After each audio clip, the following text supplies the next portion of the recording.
And on today's news broadcast, we'll be looking at what's been happening on Austin Peay's campus, as well as the rest of the world, plus local sports, weather, and more. APSU-TV News starts right now.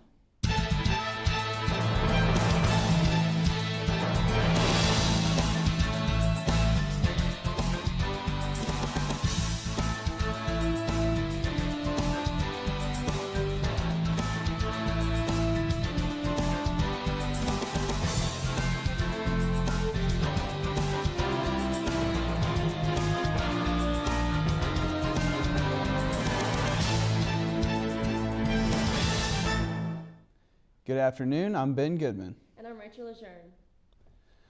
The Communication Department's radio station WAPX-FM is holding a food drive from the beginning of this month until the 15th.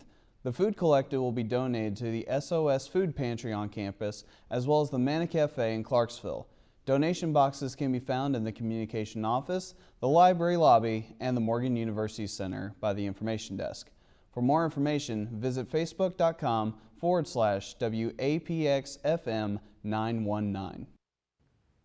APSU has honored the former TBR Chancellor John Morgan with a walk of history across the Fortaria Stadium. Morgan grew up on the Austin Peay campus as his father was the fourth president and his family lived in the Archwood home on College Street. He earned his degree from the university and still calls his campus his home. Morgan returned to the campus on the 20th of October during homecoming celebrations for a special ceremony commemorating the walk in his name. The new walk features a brick gateway on Maroon Street with the path itself continuing between Blunt Hall, Marks, and Harn buildings. If you would like more information over the John Morgan Walk of History, contact Charles Booth at 931-221-7597. Police in Memphis, Tennessee swarmed a basketball court Thursday and detained dozens of teens. This after they received calls about a large group of teens carrying weapons at OL Cash Park. Relatives of the teens said the whole thing is a misunderstanding. They said the kids were at the park to film a music video, not to commit any crimes. However, officers said the teens had several guns with them.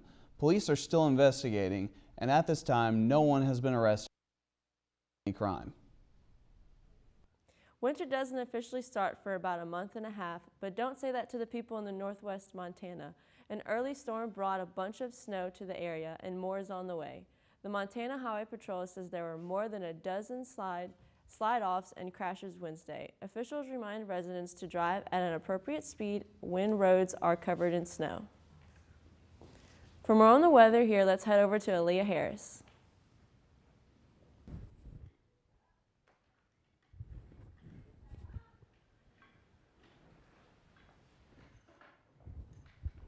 All right, so today for our current national temps, Seattle's at 39, Los Angeles at 67, and then at Denver we have 50.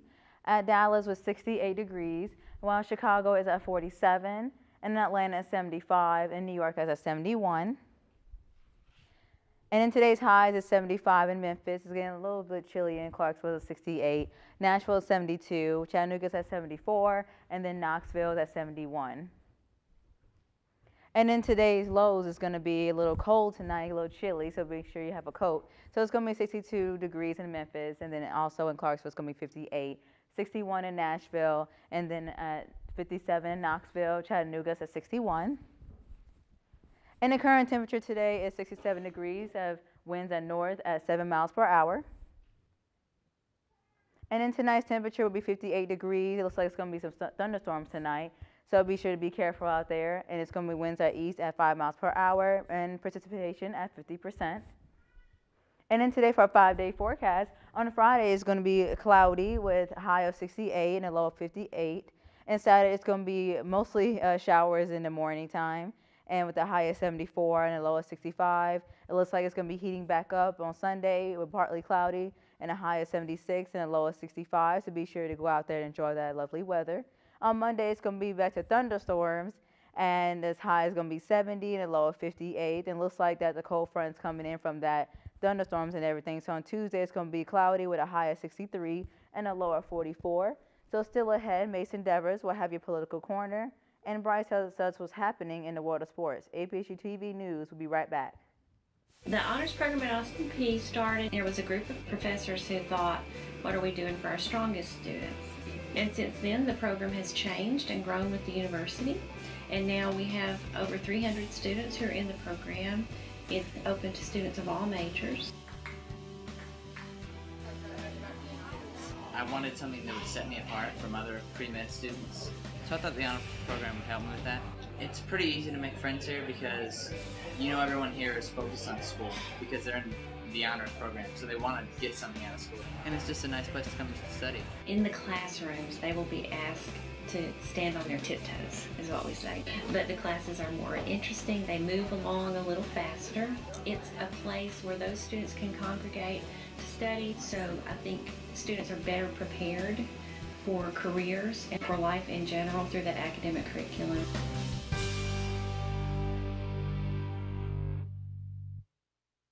Are you prepared for life outside of college? Probably not yet. Austin Peay's Career Services is there to help you transition to post-grad life. I've had some friends use career services, but I've never used it myself. Whether you need assistance finding a major or preparing for your future career, this free service has all of the tools to guide you. We try to equip students and alumni with the tools that they need to go through that job searching process. They built their resume and it gave like complete relief off of me because I was able to walk out of there and be confident in my next interview. The entire reason of going to college is so that you can actually get a job. So those resources that are available to you in career services are second to none on campus. It's the best place to go to. Stop by room 210 in the Morgan University Center or visit www.apsu.edu/careers. Take the first step into your future today. Welcome back to today's Political Corner. I'm Mason Devers. The Russia investigation began a new stage on Monday when the first indictments were announced by the special counsel. On Monday, President Trump's former campaign manager, Paul Manafort, and one of his aides, Rick Gates, pled not guilty in federal court.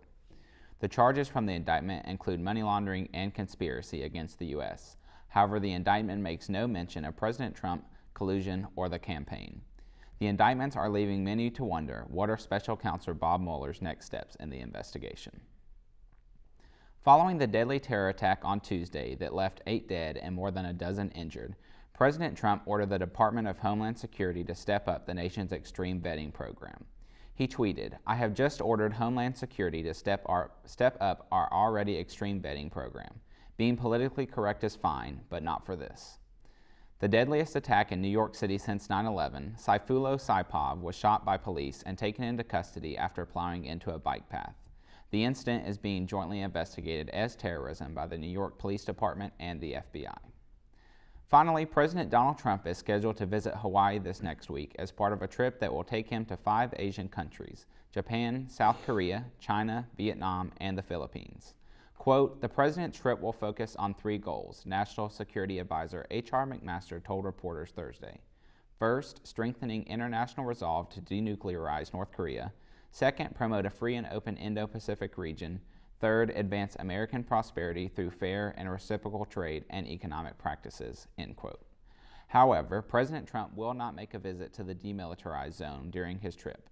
Interestingly, every president but one since Ronald Reagan has visited the DMZ. Well, that's all for today's Political Corner. Back over to Ben. Thanks, Mason. The Olympic flame has arrived in South Korea as the country celebrates 100 days to go until the town of Pyeongchang hosts the next Winter Games. CNN's Paula Hancock has this report from South Korea. 하나, 둘, 셋. The Olympic flame arrives on South Korean soil, now 100 days from the start of the Pyeongchang Winter Olympics. 7,500 torchbearers will carry it more than 2,000 kilometers across the country before it reaches its final destination. The Olympic venues are more than 99% finished, according to organisers, telling us the construction we see is merely the final touches. But it's more than arenas, accommodations, stadiums that needs to be considered. Security is always one of the main concerns when it comes to Olympics, summer or winter, but clearly South Korea is in a very unique position. This is roughly 50 miles or 80 kilometers from North Korea, and South Korea is acutely aware that whatever Pyongyang decides to do between now and February could have a serious impact on the Olympics. Officials say they can guarantee the safety of both athletes and tourists visiting for the Games, saying double layers of fences, security gates, camera coverage will keep the athletes' village safe. None of that yet built. The Secretary-General of the Games says they're prepared for any eventuality. There's been tension between North and South Korea for decades, he tells me, but we've still successfully hosted the 1988 Seoul Olympics, the 2002 World Cup, the 2011 World Athletics Championships, 3 Asian Games and 3 Universiades. We've learnt from every event. Security drills are being held around the country to show teams are ready to deal with any kind of attack. Special forces abseiling down a building to deal with a hostage situation or a bus being hijacked. The unified message from officials is the Games will be safe, the Games will be successful, and there's a hope the focus will now change from missile testing in Pyongyang to Olympics excitement in Pyeongchang. Paula Hancock's CNN, Pyeongchang, South Korea. The Winter Olympics will begin Friday, February 9th and will end Sunday, February 25th of next year. And now let's pass it over to Brice Bemment for a look at your Gov Sports update. Brice? For Austin Peay football, these Governors became the happiest team on earth when the team took their own plane to Disney World because of their game against the University of Central Florida last weekend. The team stepped off the plane and got to spend half the day in the happiest place on earth. APSU also got to take a trip to the beach and even had team massages to prepare for their game on Saturday against UCF. APSU stuck with UCF most of the first half, but then lost 73-33. The game started off and UCF scored early in the first quarter. The first half ended and the game was still close with a score of 31-19 UCF. Quarterback Jeremiah Oatsvall had 12 completed passes and a total of 209 yards and 2 touchdowns. Freshman running back Ahmad Tanner had 9 rush attempts with a total gain of 47 yards and a touchdown. The Governors scored the most points on UCF than any team has this year. Austin Peay will play Tennessee Tech University in Cookeville, Tennessee on Saturday, November 4th at 1:30 p.m. The game will be available to watch on ESPN3 and GovSports.net. On to volleyball. The Govs are now on a 7-game winning streak with a recent 3-0 win over Middle Tennessee University. The Govs won their first set 25-13. Middle Tennessee fought back in the second set, but APSU won again 32-30. The third set was underway, and APSU finished the match with a 25-15 win. Senior Ashley Slay led for the Govs with 12 total kills. Junior setter Kristen Stucker had 30 total assists in the game. Stucker has been named OVC Setter of the Week 8 times. Senior Allie O'Reilly had 10 digs in the match as well. The Govs play the University of Tennessee Martin tonight, November 3rd at 7 p.m. at the Dunn Center. The game is also available to watch on the OVC Digital Network. Men's basketball is bouncing back into season. APSU has their first exhibition game against Sewanee tomorrow, Saturday, November 4th at 7 p.m. at home in the Dunn Center. Speaking of basketball, the APSU women's basketball team also plays their first exhibition game as a home opener on Tuesday, November 7th against Kentucky Wesleyan College. The game is also available to watch on OVC Digital Network and GovSports.net. In more national news, the Houston Astros beat the Los Angeles Dodgers 5-1, taking home the World Series. The Astros won the series with a 4-game wins and 3 losses. George Springer for the Astros tied the all-time World Series record with 5 home runs in the 7 games. Springer not only won a World Series, but was also named the Willie Mays World Series MVP Award. That's all for sports. Stay tuned for more news, and you don't want to miss this week's Take a Look at This. APSU-TV News will be right back. You can only learn so much from listening to lecture. That's why our professors invite students to work with them outside the classroom. From finding solutions to biofuel problems that limit green energy potential, to developing a mobile app that lets first responders use cell phones to document the damage of disasters, to curating art shows with world-class creatives who share their New York know-how in the classroom and in the Big Apple. Our students enjoy the kinds of opportunities here that lead to more opportunities out there. Austin Peay State University.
Welcome back. A family in Syria was one of the last to escape ISIS's takeover of Raqqa.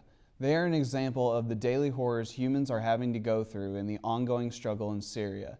They told Arwa Damon about their harrowing ordeal in the refugee camp. She rips open her black abaya and is almost hysterical in her relief. She and her children throw themselves at their savior's feet. It's a miracle they're alive. An airstrike hit the 5-story building they were in during the last days of the battle for Raqqa. When we meet Najah and Hamid some 10 days after they got out, the family is still in the same clothes. They are now at the main refugee camp, but kept in an isolated segment under armed guard, along with others who were the last to escape. Many of them are suspected of being the families of hardcore ISIS fighters. Najah says she and her family had nothing to do with ISIS, that they tried to flee so many times, 5-year-old Mice mimics what the ISIS fighters would say. They say they were held as human shields as Raqqa crumbled around them, terrified, under siege, with barely anything to eat. ISIS kept any available food for themselves. بنتي هاي تروح هالسيارات المحروقة بالخرطوم تشفط مازوت تنجيب نخبز. لأن راح انتي عم تعملي انتي؟ احكي له. Hanan is just 9 years old. شو كنتي تروحي تجيبي؟ شو كنتي عم تعملي؟ شو كنتي تروحي تنسخري لنا تجيبي؟ احكي. مي؟ ايه واكل ومازوت. مازوت. تاخديه؟ ايه. وما كنتي تخافي منهم؟ لا. كل أولادي يخافوا إلا هي تروح. One day, she somehow managed to beg a tiny piece of meat off of ISIS. Just the sight of it made the children shriek with joy. It's such a heartbreaking depiction of just how deprived they were of even the most basic of things. Hanan would also scrounge through abandoned, often bombed-out homes looking for food. Hanan had to go, not just due to her bravery, but because Najah says her older children couldn't. ISIS was conscripting youth, and 15-year-old Shayma had to stay hidden. An ISIS fighter had already tried to take her as his bride. وصار يتكاون هو وبابا ماما اجت راحت على المطبخ جابت السكين واجت عليه قالت له تطلع برا ولا اقتلك جبتي السكين عليه؟ بنتي أنا شاب. جبتي السكين عليه؟ إيه ما خفت ولا أخاف. بنتي يعني إيش أعمل؟ أنذبح كرمالها. The fighter even offered $10,000. She says she would never sell her daughter no matter what the cost. In the last weeks, the children's father says ISIS asked for his 11-year-old. The family stayed hidden with no electricity in pitch darkness once night fell, yet somehow still able to giggle despite the horrors. A handful of photos show how they tried to pass the time, even playing dress-up. Najah, who says she never prayed in the past, spent her time reading the Quran. She's an avid smoker, something banned under ISIS, and now she relishes every drag. But where and how do they even begin to find that comfort and stability of home? Their lives, their reality, have been so upended, they don't even know how to begin to come to grips with all they have endured. Arwa Damon, CNN, Ain Isa, Syria. President Trump is preparing for a wide-range tour of Asia. Among the items on the agenda, trade discussions, but the one issue that will hover over is the visit of North Korea. CNN's John Lornick reports. President Trump is going to be busy during his 12-day trip through Asia. He'll visit 5 countries: China, Japan, South Korea, the Philippines, and Vietnam. Mr. Trump's goals include promoting a free and open Indo-Pacific region and developing strong trade in the area. And then there's the elephant in the room. North Korea is a thing that I think we will solve, and if we don't solve it, it's not going to be very pleasant for them. It's not going to be very pleasant, I guess, for anybody.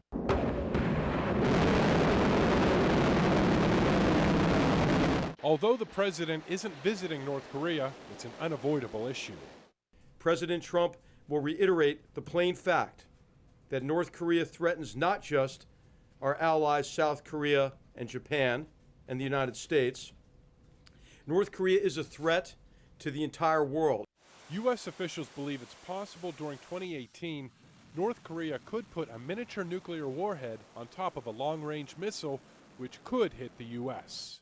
North Korea has accelerated the threat that it poses to its neighbors in the world. And as Mr. Trump tours Asia, the U.S. will keep a close watch on North Korea's underground nuclear test site. I tell China and I tell everyone else that listens, I mean, you're going to have yourself a big problem with Japan pretty soon if you allow this to continue with North Korea. I'm John Lawrence reporting.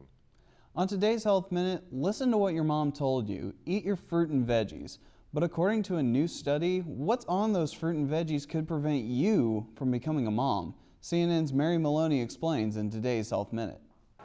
An essential part of any diet, fruit and vegetables. Yet some produce may come with a little something extra, pesticide residue. According to a study published in the Journal of the American Medical Association, eating fruit and veggies with high amounts of pesticide residue may lower your chance of pregnancy or cause pregnancy loss. The study looked at the diets of women undergoing infertility treatments. Based on the U.S. Department of Agriculture's pesticide data program, avocados, corn, and orange juice typically have a low amount of pesticide residue. Those with a high amount include peaches, strawberries, spinach, and peppers. Researchers say more stringent study is needed to determine the exact link between pesticides and pregnancy. But if you are trying to get pregnant, eat foods with a lower amount of pesticide residue. Or go organic. Just remember, that can be costly. Also, wash your produce under running water before you eat. For today's Health Minute, I'm Mary Maloney. Immunization shots are an important medical milestone for newborns. But like any shot, they certainly can be painful. Watch as the dad gives an adorable pep talk to his newborn who's about to get his shots. CNN's Jeremy Roth has today's Take a Look at This. Watch a first-time father comfort his newborn son through immunization shots and go super viral for his efforts. Little Tobias King Lee was due for his first shots, which can be painful. Luckily, Dad Antoine was there to talk him through it. Get these shots. Look at me now. They be on. You're going to be good. I know you're going to cry, but it's okay to cry. It'll be okay. It's okay to cry. As the nurse delivered multiple shots, Antoine talked Tobias through the pain. Vaccinations can help to prevent multiple diseases in newborns, hepatitis B, diphtheria, and polio, to name just a few. When it was over, Tobias wasn't happy, but his daddy was there for him.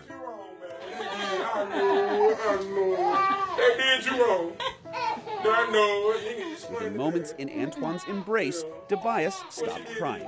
The precious first experience has been viewed more than 13 million times on Facebook. Sony is bringing back Aibo, its famous robotic dog. The first version debuted in 1999, but Sony stopped making them in 2006. It can bark, sit, wag its tail, and will be able to connect to mobile networks. Aibo's eyes are actually small screens that show an array of expressions. Aibo won't bite, but the price tag may sting. The high-tech pup will cost you just over $1,700. Bow wow. Take a look at this. I'm Jeremy Roth. Well, guys, it's that time of the year again. Have you all met with your advisor to get registered for next semester? Oh yeah, definitely already. I have an appointment next week. Yeah.